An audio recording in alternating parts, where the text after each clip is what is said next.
Before we get started with this episode, we've got something that we're really excited to tell you about. It's something near and dear to our hearts, and it's film because we love watching film and we love talking about film, and we sympathize with those of you out there who think you may have watched everything on Netflix, you watched everything on Prime. You haven't, but there's so much out there to enjoy, and there is a great streaming service that we do have to recommend to you called Film Movement Plus. And you could set filmmovementplus.com, very obviously, and it really has a unique and diverse selection of not just world cinema, but documentary, some old classics as well. There is some really great stuff over there that I cannot recommend enough. And I mean, they rotate their stuff in and out every month, and there is a movie that's hitting their service. Well, it's hit their service. It is on there right now, and it's one of our personal favorites in the past couple of years. It is called The Third Murder from director Hirozaku Koreeda, and who those of you who don't know who Koreeda is, he's directed films like Shoplifters, like Father Like Son, After the Storm, which are all really fantastic sort of humanistic dramas. But here he has a little bit of a change of pace, and we get like a procedural, we get a crime story, and it follows this jaded defense attorney who takes on the case of a murder robbery suspect, but things go a little things go a little shifty because he eventually learns that this man served jail time for another murder even 30 years ago, and even though his chances of winning the case are low, and his client admits the guilt, there is sort of the death penalty is ligging over there, and it creates a lot of problems for him. But the more he digs into the case, and the more he hears about sort of the victim's family and about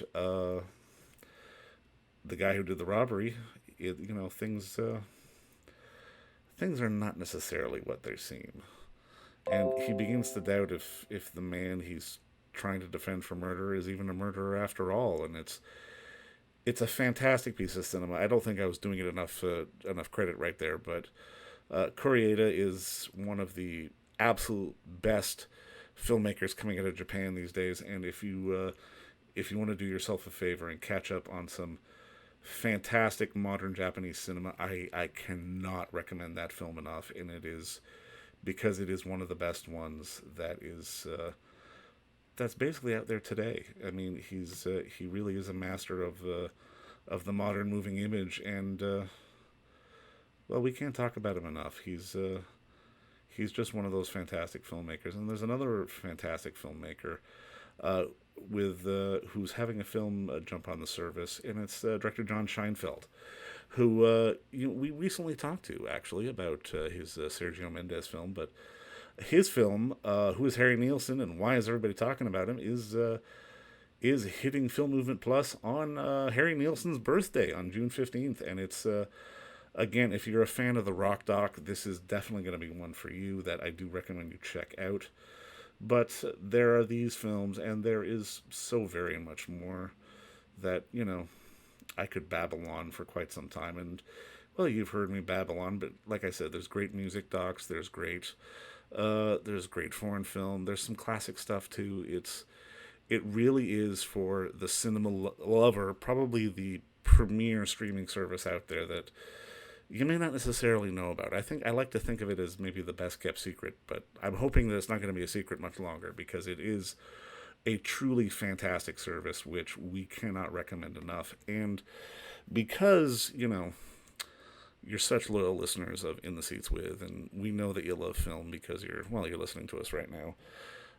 You can sign up for Film Movement Plus over at filmmovementplus.com for a mere $5.99 a month, which, let's face it, it's the price of a Starbucks coffee, which most of us aren't getting every morning now anyway. So would you rather have sort of the love of cinema washing over your life, or would you rather have that extra coffee? I know I'd rather have the cinema, to be perfectly frank. But you can do that, and you can, when you sign up at Film Movement Plus, at filmmovementplus.com, you get a free month, a free 30-day trial. But also, if you sign up using the promo code SEATS, you will get an extra 3 months at 50% off. And that is just a steal. So I would recommend right now, if you love film, if you love cinema in general, go to filmmovementplus.com and sign up for Film Movement Plus, and don't forget to use the promo code SEATS for your extra discount. And on with the show. Ladies and gentlemen, please take your seats. You know, sometimes you've just got to go looking for the unknown, and if you're within the sound of my voice, that must mean you're in the seats with once more, as always. My name is Dave Voigt, and I'm the host of this podcast, where we sit down with a wide-ranging variety of industry professionals and pick their brain about current projects, state of the industry, how they got started, and so very much more in a light and conversational fashion. And if you like how we do things around here, I'm assuming you do. You're listening to the podcast right now. You can find us over basically wherever you get your podcasts, over at Apple, Spotify, Amazon, Google. It's all good. And plus, we archive every single one of our episodes over at our In the Seats YouTube channel. And if you could like and subscribe to us there too, that would be swell. Also, you can find us on the social media, as the kids call it. You can find us on Facebook, Twitter, and Instagram at either at In the Seats or at It's Podcast One for all sorts of updates. Plus, we're on TikTok at In the Seats as well for a little bit of fun too. So don't hesitate to like and follow us there as well.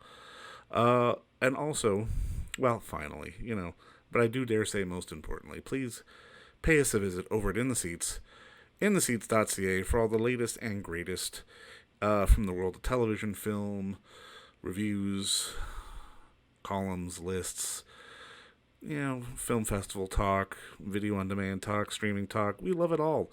We love talking about the moving image, and we love it when you come and read about it. So please stop on by.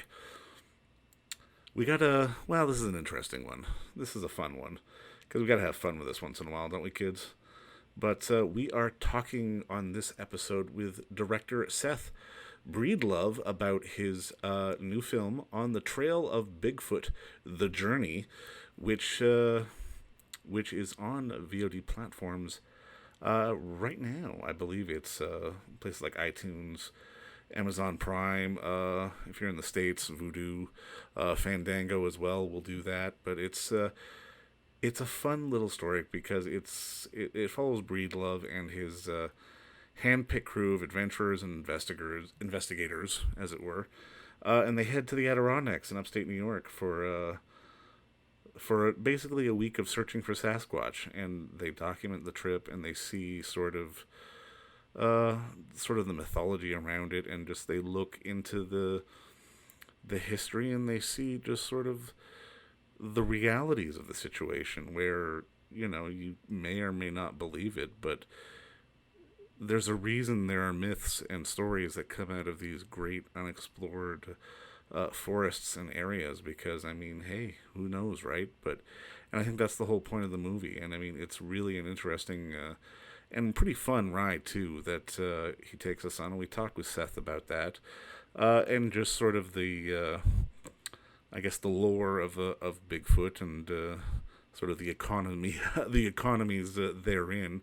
But it was a real interesting talk with Seth, which I certainly hope you enjoy, and you should check out his film too, because if this is the kind of subject that sort of floats your boat, then it's going to be right up your alley. It's a fun doc, and it's a fun talk. So please enjoy our talk with Seth, and we'll see you later. All right. Well, first off, just to kick it off, thank you again for the time and coming on today, and just congratulations on the movie, man. Bigfoot is one of those childhood things for me that I've always loved and enjoyed, but I never quite had sort of the urge to go into the woods and find him. I guess walk me through on your end sort of the inspiration for actually going on this journey and telling the story. We made a movie in upstate New York back in 2016 called The Beast of Whitehall. And, that was my first introduction to that part of the country, to the Adirondacks and that, massive swath of like wilderness up there. And I think more so than Bigfoot, that was the impetus for making this movie, was wanting to go back and explore, a part of the country that I'd been to like 3 or 4 times and hadn't really gotten into. there's 6 million acres of land up there, and that sounds like a lot, but until you take a look at how big that is, I mean, it's just a massive, section of forest. And so that was the whole impetus and drive to go make the movie, more so than trying to find Bigfoot. And I knew there were some side,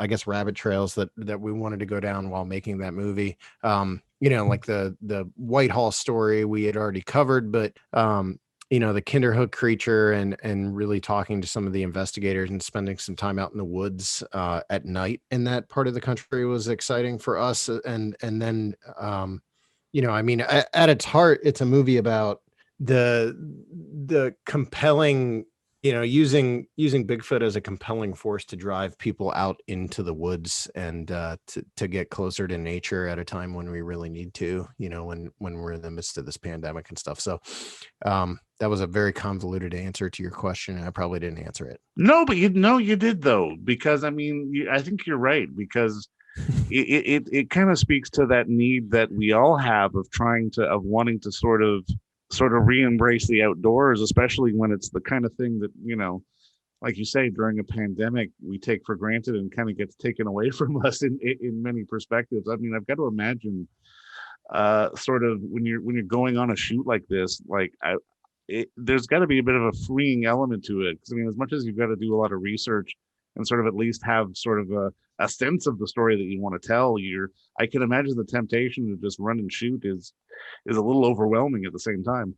Yeah, I think that was when we first started doing Small Town Monsters films. It was pretty much just run and shoot. We didn't go into anything with a plan, and most people probably think we don't now. But I mean, with this one, we actually kind of returned to that. Like, we just showed up and filmed everything. I mean, I've got hours of footage, that's unused, but we shot every single thing that happened. There was at least a camera running, pretty much all the time while we were there. So yeah, it was definitely yeah, I mean, it was really emotional too. We didn't get into that in the film, but I mean, when we got the top of like Mount Hadley, that was our first real hike for a lot of us in months, like intense sort of like hike up a mountain.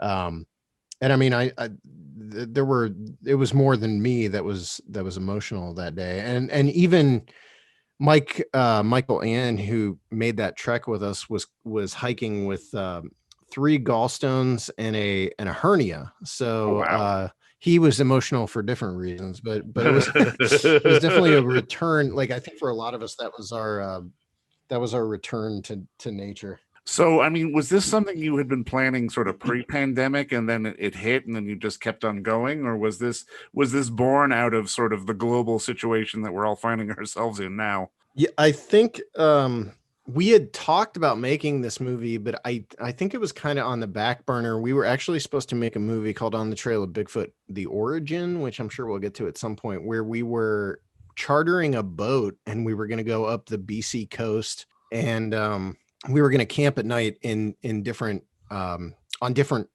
tribal lands, throughout BC. And that got put on hold because that was at the height of the COVID outbreak. And this was like the not fill in, but this was the thing that I kind of like dreamed up as well. We could go shoot this, and when we were there too, New York was pretty well locked down. So when we were there, it was maybe 2 weeks after they had started to open up some of those wilderness areas to camping and hiking again. So we were able to navigate around that by a couple weeks. And then I know as soon as we got back, they actually, they locked down travel from certain states. You had to quarantine if you were traveling into New York from certain states, and Ohio was one of those. And that was about a week after we got back. So there was a window of like a couple weeks where we managed to sneak in, making this movie, not sneak it in, but like realistically, we couldn't have done it at any other point. So we made the movie that we kind of dreamed up due to the circumstances, and it turned out to be, I mean, I think it's the most like personal thing I've done. I know it delves into a lot of like Bigfooty things, but it's also like a very personal movie. Well, for sure. And I mean, it's one of those things where, I mean, the personal side is obvious, but I mean, I'm also curious just in terms of when you go out to talk to researchers and experts, because I can imagine from your end, like when you're sort of putting together a team to go out there, you want a certain degree of credibility to it. Like you don't necessarily want sort of the guy in the Mhm. town wearing the you know, to for a lack of a better term, wearing the tinfoil hat talking about Bigfoot. You actually want someone who's maybe done some research and written a Mhm. book on it like at the same time. How did you sort of find these guys to sort of find the right people to talk about sort of the framework of the Bigfoot lore, as it were? Yeah, Paul Bartholomew was in our Beast of Whitehall documentary that we made back in 2015, 2016. So I knew Paul would be involved. Steve Kulls is someone I've had, like some familiarity with over the years. We end up at events together a lot. And his team, it's comprised primarily of like law enforcement guys. And I think that's really interesting because they're supposedly trained observers, so they're supposed to understand what they're looking at, and so I think it's interesting you have this group comprised of primarily those guys, those with that background, that pedigree. So he was involved and I wanted him involved, and then everyone else just kind of fell into place. Bruce Hallenbeck, who was tied to the Kinderhook creature and plays a role in the movie. I was actually familiar with him because of his books on Hammer horror, because he wrote some Oh books about wow, Hammer okay. horror films. Yeah, yeah, and so I was familiar with him because of that. But like it fell into place. Like the right people fell into our laps, so to speak. Like Emily, who is a younger, she's like a younger voice in the movie, which is very needed because it's a lot of older dudes Yeah. talking. She's someone I've been friends with for a long time. And there is a perception that like the Bigfoot world is mainly male dominated, and I think maybe to an extent that's true in terms of who gets shown on TV. But I know quite a few, women who are involved in Bigfoot, Oh, and cool. I Okay. would think it's more. It seems to me like it's more every year, and there's also a lot of younger voices coming into it, and so I wanted to show that as well. But yeah, it's one of those situations too where some things just come together. We had a witness in there who had a sighting in downtown Whitehall, and he was just someone who, like, Paul Bartholomew called me like the day before we were supposed to film, and he said, "Hey, do you want to interview a witness?" And I said, "Yes, absolutely." So he threw all that together for me. So some of it was just spur of the moment. And then the people that were involved in the team that went, obviously it's just a lot of my closest friends and people that I know are sort of bring a rational outlook on the topic. No, because I mean, you did mention that. And I mean, it is, I think, one of those things that really stands out about the film is because as much as there's the framework of, like you say, on the trail of Bigfoot, it's not about finding Bigfoot. It's about the journey to find Bigfoot, which is a completely different thing. And there was sort of that really sort of unified sense of maybe embracing the unknown, which really does feel like, especially these days, considering that we're all talking to each other virtually and digitally, something that we've lost an appreciation of, if that makes any kind of sense, because it felt, the journey felt very tactile. And I mean, I think that's a thing that really is almost Mhm. important these days, to sort of have a grasp of sort of the tactile of the outdoors and sort of the unknown elements of the outdoors. Oh yeah, I mean the thing about that is, I mean it's a movie that I'm trying to keep to a certain runtime. Right. If I did like the Peter Jackson cut of this movie, the stuff that went on was pretty wild. Like one of my guys accidentally ate some raw chicken and was puking one night for hours. We were stuck in multiple storms. The one night we woke up in the middle of the night and the tent was leaking all over our gear, and we ended up sleeping in a car. Like there was constant sort of chaos surrounding the whole trip. there were fights and arguments amongst the crew. There was all the typical stuff you have on a like a typical film shoot, but mashed up with like, we're also trying to stay out in the woods and camp with Bigfooters and look for Bigfoot at night as well. So there's the tactile nature of it was a good way of putting it. I mean, the fact is, when you're going on a shoot like this, into the woods and into some areas where you're really far from civilization, we spent most of the trip without like phone signals. I mean, there's no control. You have no control over anything that goes on. Like, even the Mount Hadley climb was one of those things where we had looked up, like, we wanted to go on a hike. And that was actually supposed to be an off day, the day that we did that hike. We weren't supposed to be filming, and we were supposed to just take it easy. Like, let's go have an adventure, kind of like hike up a mountain thing. And I ended up bringing a camera, and then someone else did. And then we ended up bringing all the gear. And then, we had looked this trail up, and they told me it was going to be an easy to moderate hike, and when we got to the top, we'd have these spectacular views, but it's an hour or whatever. I mean, 3 hours later, when we reached the top, there was not a person there in our group, and some of these guys are really in shape, especially compared to me. There wasn't a person in our group who wasn't like gasping for air when we reached the top. I mean, I've already been told by other people that watched the movie that they watched the movie and then tried to go do that hike, and it was not doable.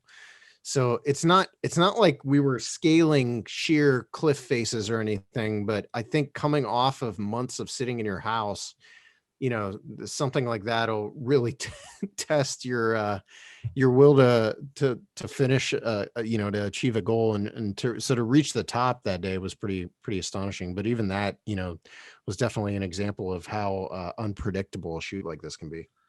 How much do you think the stories of these creatures goes part and part with just the nature of the terrain? Because I mean, there's one thing like to go for a walk in the woods or go for a hike, but this is like sort of next level, and it's definitely sort of quote unquote in the woods in an almost sort of Blair Witch, deep in the middle of nowhere kind of style. Like, I'm kind of curious, how do you think those two tie together? I mean, you have to have a person to have a Bigfoot, right? So Right.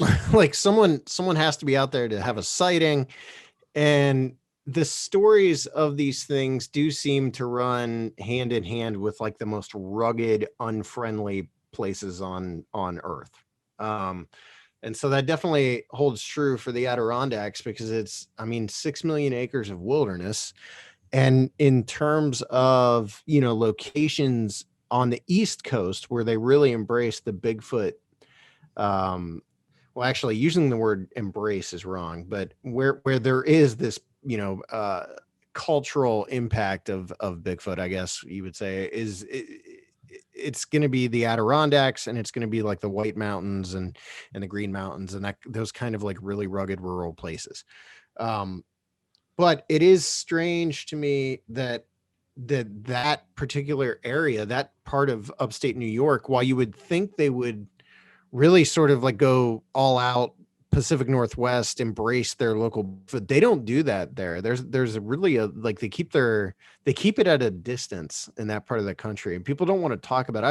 I've talked to numerous law enforcement officials who claim to have had sightings, but they'll never talk about it because they don't want people to tell them they're crazy. And you hear that around the country, but it seems to be a larger issue in that particular area for some reason.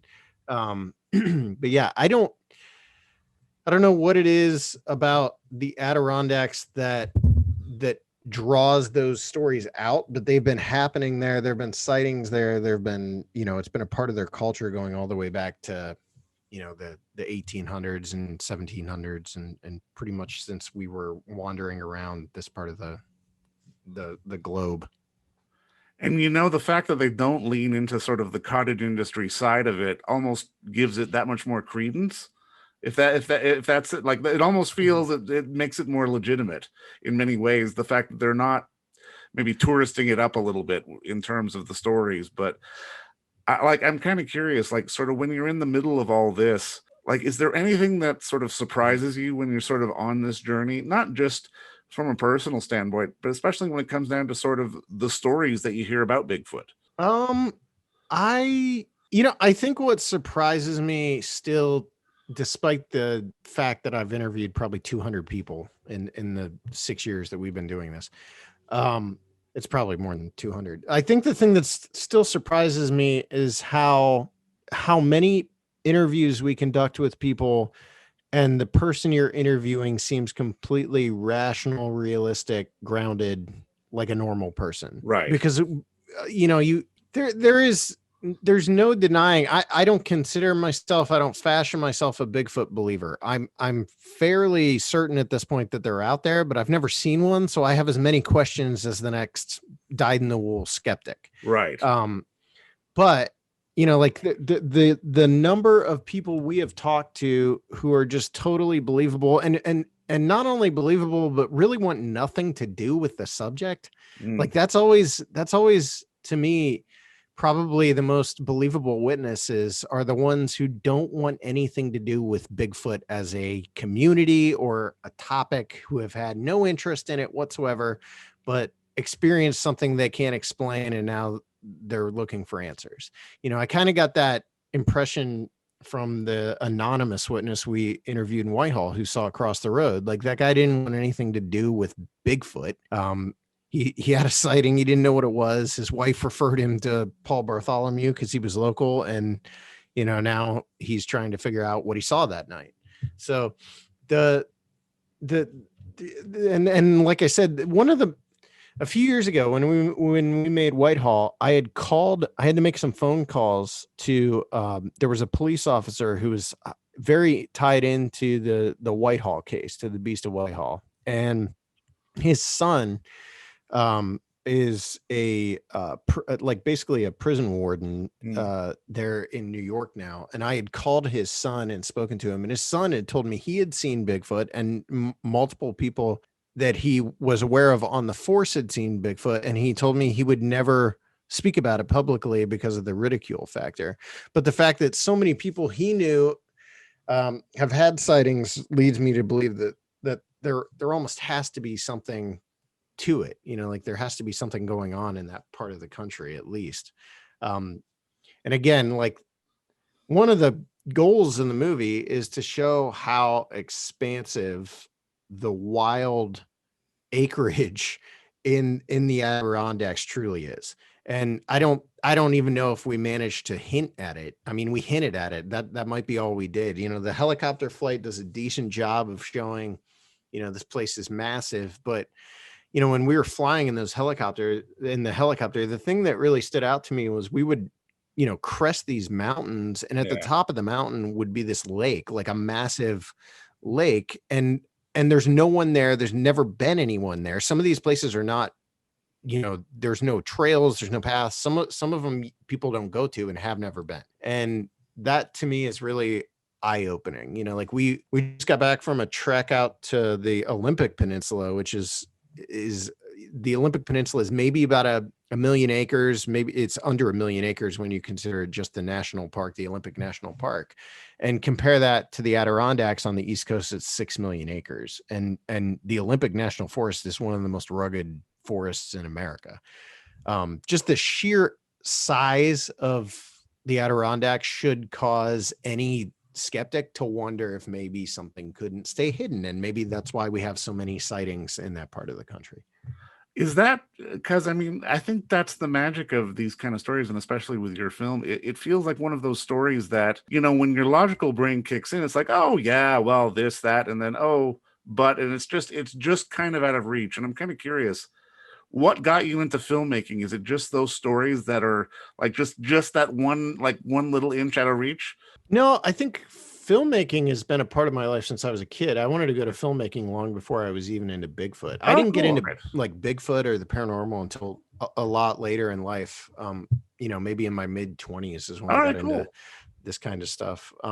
As a kid, I just loved movies. My sisters took me to movies on the weekends, and then when I got old enough to drive, I spent entire days at the movie theater and I just watched movies. So like, my mom raised me on Ray Harryhausen and Hammer horror, And like that's the kind of stuff I was into as a kid. And so I think what happened is there was a blending of I was a freelance newspaper reporter Okay. for local papers, and I think it was kind of a blending of that journalistic approach to certain subjects, and my love of film, and that's how we ended up with Small Town Monsters. But I do think for a lot of us, the drive is that there is something out there that you want to understand, that you want to know exists, that maybe most people will never know exists and might never have any kind of knowledge is even real. Right. Like the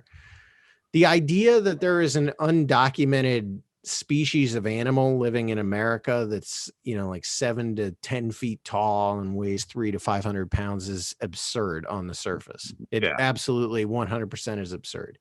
I know a lot of Bigfooters who get very bristle hard at any kind of skepticism, but the fact is, like, I think if any of us are being honest, we understand the skeptical viewpoint on Bigfoot, because on the surface it's insane that we think it's real, like that we think this could be conceivable. And Right. yet the alternative is that there is nothing, in which case there's thousands of liars that make up stories where behavioral patterns cross, and you've got those lies going back centuries. And like, to me, it's almost like the lie would be more, or I guess the alternative, the skeptical alternative, is almost more insane than the idea that these things are real. Well, And it that's goes kind of back. where I am Yeah. now. I'm not a believer, but I'm finding myself more and more swayed by the evidence that there really is something here, because I've spoken to so many people who are insistent that they've seen something, and what they've seen, what they're recalling seeing, sounds very similar to what people have been seeing for centuries, for literally centuries. Well, it goes back to the old Occam's razor. Like, you eliminate what's not possible, whatever's left, even if it sounds ridiculous, it's got to be true. And I mean, you're right. Is there a 7 to 10 foot monster, or is there is this sort of shared collective lie through these regions that have lasted for centuries? Like, what's more believable? And you're right. It's one of those stories that you really sort of have to, you get sort of fascinated by logically, but really it shines a light sort of like, I guess maybe humanistically as well, just in terms of sort of our need to believe that these kind of stories as well. And I mean, I'm just curious to put a bow on this for you. Go ahead. Yeah, no, that's part of the beauty of it. Like I mean, like, the movie is very cheesy, right? Like, Yeah. I inherently sort of like made it that way on purpose. I mean, we're coming off of a pandemic where everyone was locked in their homes and things seemed bleak, and I thought, what, like, let's just John Woo this thing, and go all in, make the music as corny as we can, and try to, it's more about emotion, I think, this movie, than anything else I've made, because I wanted people to feel something when they watched it. And that is driven at its heart by the idea that it's pretty friggin' cool that there are still people that are so wide-eyed and naive and optimistic that they want to go out and experience this stuff, that they think that this is real, that they think that there could be a massive quadruped wandering around or biped, not quadruped, there's plenty of those, but a massive bipedal creature wandering around our forests, that hasn't been discovered yet. It's laughed at, it's become kind of a joke, like, there's got to be too much moonshine or something in the woods there. But man, we're in a very dark time in history in general, and I think it's great that there's still people out there, and I guess I'm one of them, who think that we don't know it all, and who want to go out and still have that sort of last great mystery solved. And you know what? I mean, I'm with you, because there's magic in that unknown, and I think we need a little bit of that, and I think your film gives us that. And I just want to say thanks again for the time, man. This was fun, and congratulations on the film. Awesome. Thanks, man. Appreciate it. And don't forget to visit our friends over at Bay Street Video for all your DVD, Blu-ray rental, or purchasing needs this summer, as they are still open for curbside and some mailing delivery as well. Over at 1172 Bay Street, Toronto, Ontario, Canada, you can give them a call at 416-964-9088. That's 416-964-9088. Or send them an email at baystreetvideoto@gmail.com for any of your DVD and Blu-ray needs.